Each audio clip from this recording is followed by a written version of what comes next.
여러분 안녕하십니까? 1월 16일 화요일 뉴스투데이 시작합니다. 검찰 수사심의위원회가 이태원 참사 부실 대응 혐의로 김광호 서울경찰청장은 기소, 최성범 전 용산소방서장은 불기소를 권고했습니다.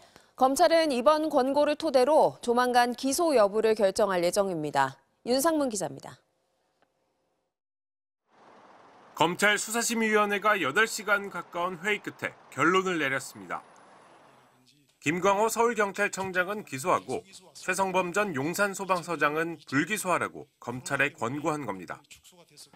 외부 전문가 200명 안팎에서 무작위로 뽑힌 수사심의위원 15명 중 9명이 김 청장에 대해 기소 의견을 밝혔고 6명은 불기소 의견을 냈습니다. 최 전 서장에 대해서는 1명을 제외한 14명이 불기소 판단했습니다. 다만 두 사람 처분의 구체적인 판단 근거는 따로 공개되지 않았습니다.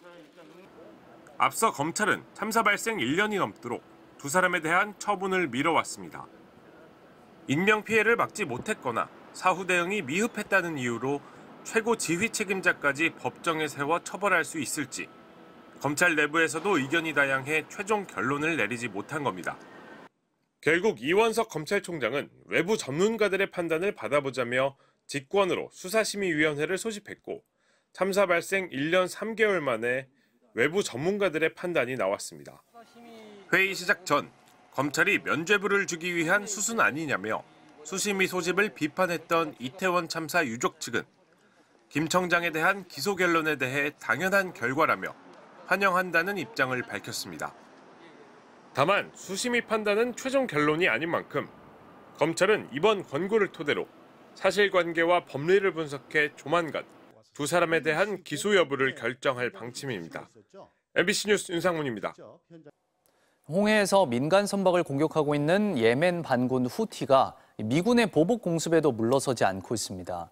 이번에도 미국 회사 소속 선박을 향해 미사일을 발사했습니다. 배주한 기자입니다. 미국 회사 선박이 홍해에서 예멘 반군 후티에게 또다시 공격을 받았습니다. 현지 시간 15일 오후 4시쯤 후티 반군이 예멘에서 지대함 탄도 미사일을 발사했고 미국 해운사의 선박인 MV 지브롤터 이그로가 이 미사일에 맞았다고 미군 중부 사령부가 밝혔습니다.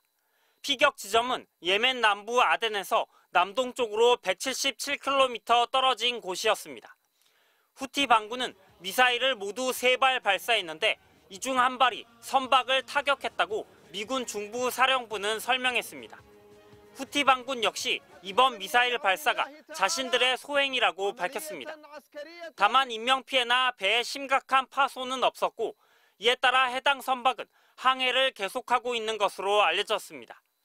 이란의 지원을 받는 후티 반군은 이스라엘 하마스 전쟁에서 하마스를 지지하며 홍해를 지나는 미국, 유럽 등 민간회사 소유의 선박을 공격해왔습니다. 이에 미국은 최근 다국적군을 꾸려 예멘 내 반군 근거지를 공습한 바 있습니다. We will make sure that we respond to the Houthis as they continue this outrageous behavior, along with our allies. 그러나 후티 반군은 물러서지 않고 있습니다. 홍해 남부에서 작전 중이던 미군 구축함 라브노를 향해 순항 미사일을 발사한 데 이어 하루 만에 미국 회사 선박까지 공격한 겁니다. 미국과 후티 반군의 공방이 격화되면서 세계 3대 LNG 수출국인 카타르의 국영에너지 회사는 홍해상 LNG 운송을 중단하기로 했습니다. MBC 뉴스 배주환입니다. 미국에선 오는 11월에 대선이 치러지는데요. 공화당의 경선이 시작됐습니다. 트럼프가 대세론을 확인할지 추격하는 헤일리 전 유엔 대사가 얼마나 득표할지 관심이 쏠리는데요. 아이오와 현지를 연결해서 자세히 알아보겠습니다. 김수진 특파원, 분위기가 어떻습니까? 네, 저는 지금 공화당 경선이 열리는 아이오와 디모인 미디어 센터에 있습니다. 전 세계에서 온 수백 명의 기자들이 이곳에서 취재하고 있는데요. 본격적으로 막이 오른 미국 대선을 향한 뜨거운 관심이 느껴집니다. 트럼프 전 대통령이 백악관으로 돌아올지 관심이 큽니다. 오늘 경선에서 가늠해 볼 수 있겠죠? 네, 아마 이곳의 모든 미디어들도 그 점이 제일 궁금할 겁니다. 트럼프가 아이오와에서 1등을 하는 건 사실 답은 이미 정해져 있고요. 문제는 얼마나 많은 득표로 1등을 하느냐는 건데요. 마지막 여론조사 지지율이 48%였습니다. 실제 투표에서도 그렇게 나온다면 아이오와 공화당 경선 역사상 최고 기록이 됩니다. 과거 부시 대통령이 기록한 41%가 최대라고 하거든요.